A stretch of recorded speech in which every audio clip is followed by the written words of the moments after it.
What if the emergency wasn't the grass, but the story we tell ourselves about control, about order, about who gets to define normal? And what would you do if the sirens you heard were not outside, but inside your chest?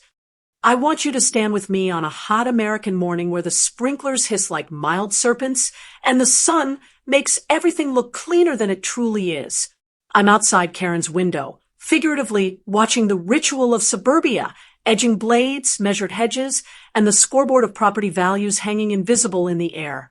I tell you plainly that this is about grass, but you can feel it isn't because nothing this tense is ever just about grass. There's a line in the HOA handbook, section 4.2, uniformity of landscaping, that reads like scripture for people who fear entropy more than they fear God. Karen is 55, shoulders squared, mouth set, a woman who learned long ago that order is the life raft you build when the sea inside you will not stop moving. She measures the neighbor's lawn with her eyes, and then, yes, with a real tape measure, because belief aches for proof the way a wound aches for pressure. The numbers don't lie to her, or maybe they do, but they lie in a way that feels comforting, like a story that ends exactly where it must. On screen, illusion. I ask you, what is more dangerous? An inch of grass over the limit, or a decade of resentment trimmed to look like virtue? Karen dials 911 with the ceremonial calm of someone lighting a candle at an altar she fully trusts. Her voice is steady, clipped, respectful, like she's ordering order itself from a menu with limited time specials. She reports an illegal height, and in that phrase you can hear the whole theology of the HOA. Sin quantified, redemption enforced. I tell you that the operator pauses, that a script collides with reality, that the word emergency tries to swallow something too large for its throat. On screen, truth. The truth is this. People reach for sirens when they feel small because sirens sound like giants arriving. I am not mocking her. I have called my own sirens, the invisible ones, whenever I wanted the world to kneel to my craving for certainty. Isn't that what we all do when we post, complain, escalate, perform the emergency so authority will appear, and hold the mirror steady? Karen watches the neighbor's yard like a courtroom exhibit, believing that measurements can redeem a feeling that has no ruler. She is thinking of property values, safety, fairness, the great American myth that a boundary line is also a moral line. I ask you, when did neatness become a creed and compliance a sacrament? And who profits when fear is dressed as tidiness? In the distance, a siren yawns awake, and the neighborhood holds its breath because spectacle is community's cheapest glue. The grass bends slightly in the breeze, practicing the posture of submission it must adopt when clippers arrive. I can hear Karen rehearsing, her sentences sharpening like hedge shears, because power loves a clean argument even when the heart is messy. On screen, a slow dissolve, order versus life. Life inconveniently grows, order defiantly trims, and between them lies the battlefield where meaning is mowed to uniform height. The operator keeps her voice neutral, a metronome for panic, promising dispatch while silently triaging the absurd against the urgent. Yet I feel the moral suspense building, because absurdity is not harmless when it is armed with procedure. Karen hangs up and straightens her back, a general awaiting arrival, convinced that the cavalry wears badges and carries tape of its own. I step closer, you step with me, and we both realize this story is less about villains and more about the seductive gravity of rules. Tell me, would you have called, or would you have knocked, or would you have let the grass teach you that difference can be beautiful and still be safe? On screen, who defines normal? The patrol car turns the corner, the sun glints off the hood like a benediction and a warning, and I whisper to you, the sirens are here, but the fire is ideological. The cruiser rolls in like a tidy punctuation mark at the end of Karen's breathless paragraph, blue lights whispering rather than shouting. And the whole cul-de-sac leans in as if suburbia itself were holding a stethoscope to its own anxious chest. I tell you plainly that authority has a sound, not just the siren, but the idle hum that promises someone else will decide, and it vibrates through mailbox posts and porch rails like a tuning fork set to the key of compliance. 2 officers step out. One young enough to believe policy can cauterize loneliness and make a neighborhood heal. The other old enough to know routine is a prayer you repeat when you no longer expect an answer. Karen advances with paperwork like a bouquet of thorns, HOA bylaws trapped in plastic sleeves, a binder that swings at her side like a small, lawful weapon sharpened on the whetstone of certainty. On screen, procedure. She points at the lawn as if pointing at a moral failing, at an unruly sentence in the essay of the block, and I feel the absurdity sprout legs and begin marching the way theater becomes dangerous when everyone forgets it's theater. The neighbor appears barefoot with coffee, hair uncombed, the particular defiance of someone who pays his dues but refuses to pay homage. He is the kind of man who trims weekends before he trims hedges. He squints at the dangling tape measure, steam ghosting from his mug, and asks the most American question. Seriously? A single-word referendum on the distance between rules and reality. The younger officer tries to anchor the moment with a smile that says, I'm human first, badge second, yet systems dislike second place, and his kindness wobbles beneath the weight of forms, codes, and the invisible clipboard in the sky. I watch the older officer sweep the street with veteran eyes, calculating the least explosive path between pride and policy, knowing that every cul-de-sac hides a minefield of grudges planted like perennials. Karen recites section 4.2 with the cadence of a creed, syllables clipped and polished, and I'm briefly moved by her commitment, until I remember that devotion without tenderness becomes a blade that calls itself a comb. I confess I recognize her fervor, because order is a spell I have cast on my own fear, and it always works until it works too well and the room can't breathe. On screen, illusion versus care. The neighbor laughs, brittle, public, defensive, and suddenly the air is crowded with witnesses. Blinds inhale, doorbell cameras awaken, and the sidewalk becomes a jury box with no foreperson, only angles. Tell me, when did we outsource neighborliness to surveillance? And why does the lens always arrive before the apology? And why does replay so often replace repair? The young officer kneels and pinches a tuft between two fingers, measuring life like evidence, and says he needs a moment to assess, as if the grass were a suspect endowed with Miranda rights and a file number. Karen glows with vindication, that rare radiance of a map finally matching the territory. Never mind that the territory is a living thing that grows by disobeying. The older officer asks for context, and the word lands like rain on a waxed car, visible, righteous, and unable to soak through the armor of certainty that shiny rules provide. The neighbor lists the week's attrition. The mower belt snapped, the part is on backorder, the dog had surgery, the kids coughed all night, and what is a man but a ledger of broken blades and borrowed time? On screen, context. Karen counters with property values, slippery slopes, and the doctrine that standards guard against chaos, and I hear the soft, satisfying click of a moral mousetrap built to catch shame. I admit to you that I, too, long for standards when the world spins like a plate, because stillness impersonates safety, and the impersonation is often good enough to make me weep with relief. But safety without mercy calcifies into spectacle, and spectacle is the cheapest currency of power, a token you can mint endlessly as long as someone else pays the exchange rate.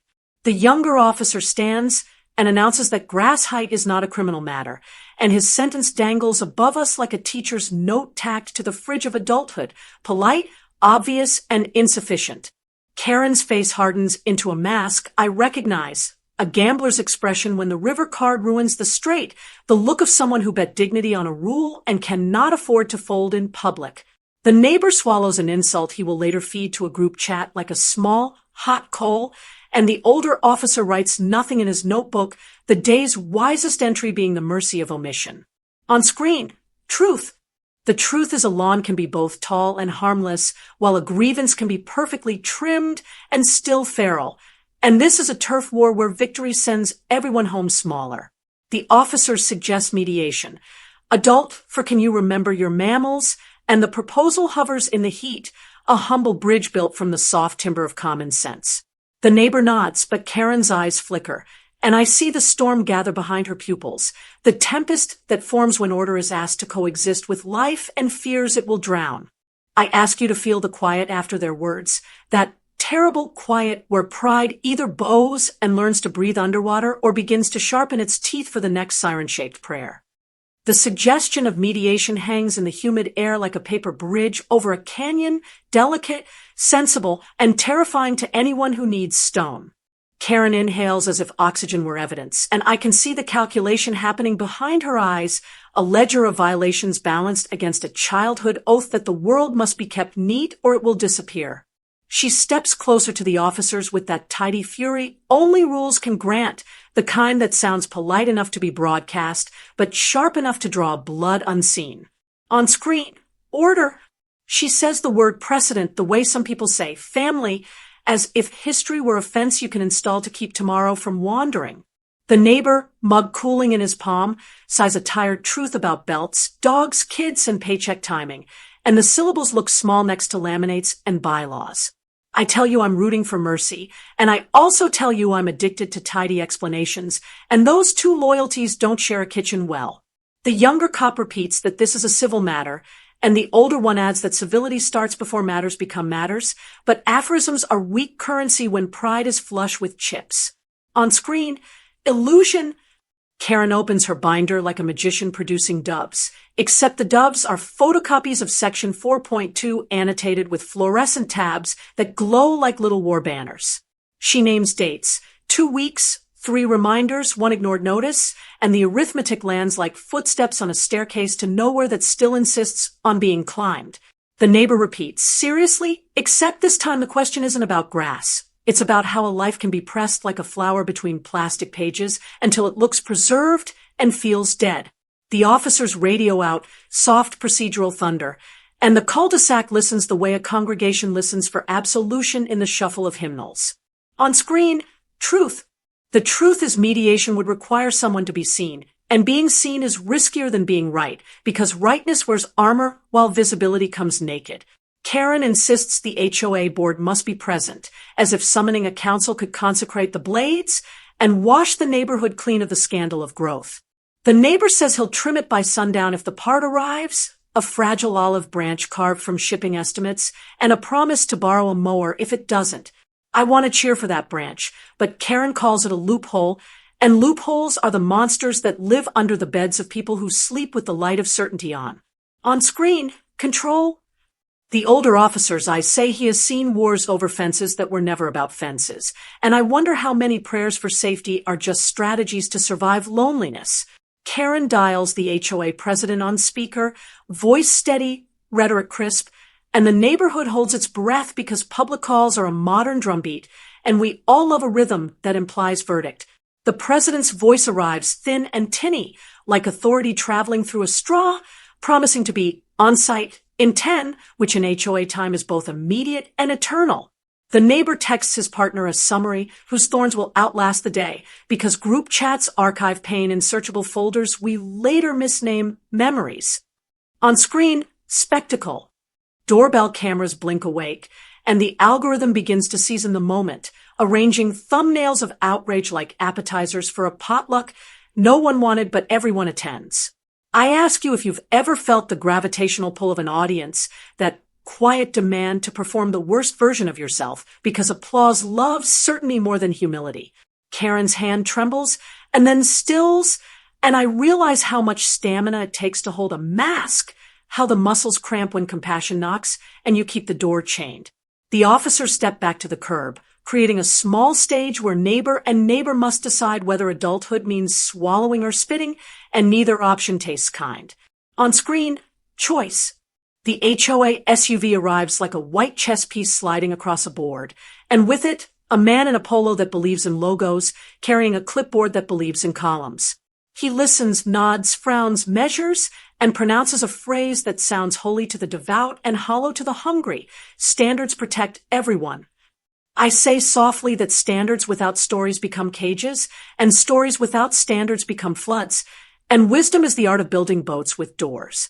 Karen hears protect, the neighbor hears punish, the officers hear, please let this end, and I hear a drumline in the distance, the march of a climax rehearsing its entrance. The clipboard becomes a gavel the moment the HOA president steps onto the lawn, and you can feel the neighborhood lean forward as if gravity itself had chosen a side. He clears his throat and cites Clause 4.2 in a voice that sounds like it was ironed, promising an immediate compliance notice and the possibility of fines that grow like crabgrass when no one is looking. Karen stands a half step behind him like a shadow that learned to talk, eyes bright with the vindication that order often mistakes for love. The neighbor squares his shoulders, sets down the empty mug like a truce flag with no country to return to, and says he just needs the part, the afternoon, and a little air that isn't made of judgment. The older officer suggests they work it out right here, and the phrase hovers between them like a simple bridge everyone fears will collapse under the weight of their certainty. On screen, power. The president announces a deadline. Sundown, no excuses, photographs will be taken, and the word photographs sounds less like documentation and more like a ritual to make the gods of resale value smile. The word fine lands like a quiet thunderclap, not loud enough to scare birds, just loud enough to scare dignity. I feel the street tilt toward spectacle because punishment is a story with an easy arc, and easy arcs are the sugar we feed our most anxious myths. Karen exhales like a verdict, but the exhale trembles, and that small quake is the first honest sentence she's spoken all day. She begins to talk, and the tidy syllables unravel into something raw, a confession wrapped in bylaws, decades threaded with losses that never got names because loss is messy and rules hate mess. She says order kept her alive when chaos kicked in the door, and I believe her because fear often dresses as discipline to be allowed into polite neighborhoods. She mentions a winter of pink notices and a bank that wouldn't blink, and how grass length became the one thing that obeyed when nothing else did. And suddenly the handbook looks less like a sword and more like a splint. The neighbor listens without rolling his eyes, which is a feat of modern heroism. And for a second the cul-de-sac remembers it is built on human throats, not just covenants. He answers quietly that his budget keeps breaking into smaller budgets, that the dog is sick, that the belt will come on Tuesday if the warehouse keeps its promises, and his voice has that ragged honesty that cannot be laminated. His sentences are not persuasive by design, yet they persuade, because truth doesn't audition, it simply arrives, and either we bow or we barricade. On screen, truth versus comfort. The younger officer shifts his stance, the body cam's red, that stares like a third witness who can't tell the difference between closure and content. The president, sensing drift, reasserts the schedule with the heavy politeness of a calendar invitation that expects a soul to RSVP. I ask you, watching with me, whether justice is the straightest line between two measurements or the slow curve that bends toward mercy when no one is clapping. The neighbor offers a compromise that sounds like humility trying to breathe. He will borrow a push mower from 2 houses down and start now. No part required, no pride preserved. Karen freezes as if a password she has always used suddenly failed, and the silence between her inhale and her answer tightens like a wire across a canyon. I realize with the kind of clarity that stings that rule hunger is often grief in armor, and grief prefers to be obeyed rather than understood. She nods once, the smallest surrender, but stitches a condition to it because surrender without stitches feels like falling. Edges must be uniform by evening, lines crisp, no scalloped borders of laziness. The president agrees, relief flickering across his face like a screensaver that finally found movement. And the officers step back, a discreet retreat from the brink of absurd authority. The neighbor disappears into his garage and returns with a relic, steel, stubborn, unmotorized, and its weight argues that progress sometimes looks like going backward with intention. The mower coughs, catches, and begins to chew the lawn in low, honest bites, and an accidental congregation forms. Doorways, porches, kids on scooters circling like gentle satellites. As he cuts, the freshly shorn path reveals the ground is not perfectly level, humps and hollows whispering a geometry of imperfection that no rulebook can iron flat. Karen watches the waves of green fall, and something softens at the corner of her mouth. Not a smile, yet more like a memory learning how to stop clenching. Then a sprinkler head, bullied by the blade of chance, snaps and erupts, throwing a thin silver chaos onto uniforms, clipboards, cameras, and the day's fragile dignity. On screen, life. For a heartbeat, nobody knows whether to laugh. And then the neighbor laughs first, not at Karen, but at the universe's refusal to be neatly diagrammed. and the laughter is a solvent that begins to loosen the glue of the war. Karen flinches at the splash, blinks hard as if a doctrine had gotten in her eye, and when she looks up she meets the neighbor's gaze, not as plaintiff or defendant, but as two mammals trying to keep their islands from sinking. The president lowers the clipboard. The older officer lets a grin escape. The younger one covers the body cam reflexively as if comedy were contraband. And the street exhales a breath it has been holding since the siren first yawned awake. I tell you this is the climax, not because the grass is cut, but because the myth that compliance is the same as belonging, the myth that neatness is love, the myth that fines can cultivate neighborliness like roses from receipts. The water arcs and falls and keeps falling, as if baptizing the scene into a softer faith where standards and stories share a table. And in that soaking, the war loses its headline and becomes a conversation with wet shoes. The water finally loses its arc and falls to earth like an exhausted argument, and I'm left hearing the quieter sounds of a neighborhood metabolizing what it just tried to become. I stand with you in that hush, and I ask whether peace is merely the absence of noise or the presence of a different story, one that lets breath be evidence and humility be law. We watch Karen squeeze the hem of her sleeve, calculating not fines now but faces, measuring not grass but the distance between how she wants to be remembered and how she has just behaved. She steps toward the neighbor and the officers with the careful courage of someone walking across a floor that has the word yesterday written all over it, and I can feel the old script fighting for a last line. On screen, reframe, she says in a voice that tries for steady and almost makes it that perhaps height wasn't the emergency so much as the feeling that things slip when no one is watching, and she admits she doesn't like the slipping because it reminds her of winters when bills arrived like weather. The neighbor, still damp and breathing hard, replies that he also hates the slipping, that he keeps thinking adulthood would feel like a rival, and instead it feels like always carrying groceries upstairs that had one more step when he blinks. The HOA president clears his throat to summon procedure and finds instead a sentence with softer edges, promising a warning waived if the lawn is finished and the sprinkler repaired, which is to say he chooses usefulness over victory for once. I tell you that belonging is a contract written in pencil and signed in sweat, not a treaty carved into stone, and I ask who we become when we treat neighbors like paperwork rather than like mirrors. The officers act as quiet architects of an exit, drafting a walkway out of spectacle by asking what tools are needed, who can fetch them, and how the afternoon can forgive the morning without pretending it never happened.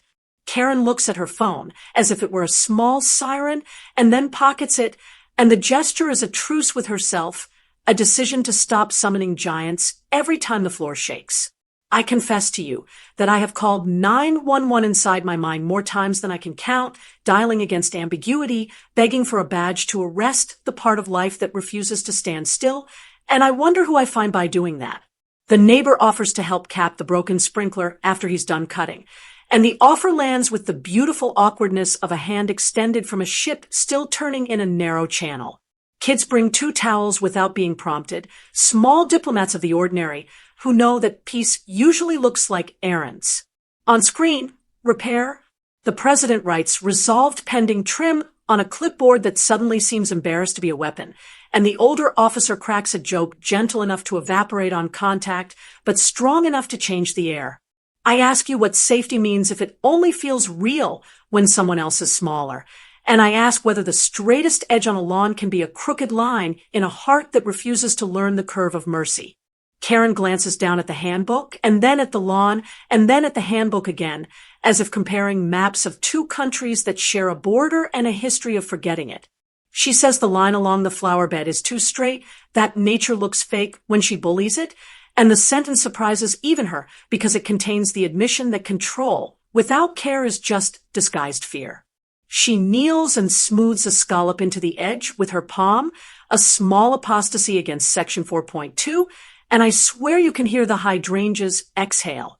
The neighbor nods and carves the bend with the push mower, and the curve holds like a shared secret that refuses to harden into a rule. The younger officer says he'll note voluntary compliance, which is bureaucracy's shy way of blessing a moment it didn't invent. I pivot with you from lawn to life and argue that order should be the trellis, never the vine, because trellises without vines are skeletons practicing vanity. On screen, Belonging, I tell you, is the courage to keep a doorbell without weaponizing it, to keep a rule book without worshiping it, and to keep a phone without confusing its power with your own. Karen zips the binder shut like closing a season, and almost too softly to hear, says she is sorry for calling the police when a knock would have done, and the apology is short, but it fits. The neighbor answers that he is sorry for the weeds and the waiting and the tone he nearly used, and his apology is also short because truth does not require garnish when it remembers it is food. The president mutters that standards still matter, and he is right, and I add that stories matter too, and I am also right, and the trick is to let both be true without declaring a winner every afternoon. On screen, responsibility. Responsibility, I suggest, is the art of moving from punishment to maintenance, from spectacle to stewardship, from gotcha to I've got you, and I ask you which version has ever fixed a sprinkler faster. Karen and the neighbor test the cap, and a thin bead of water gathers like a thought, deciding whether to become a sentence, and then it quiets, and the cul-de-sac applauds not with hands but with the decision to go back to living.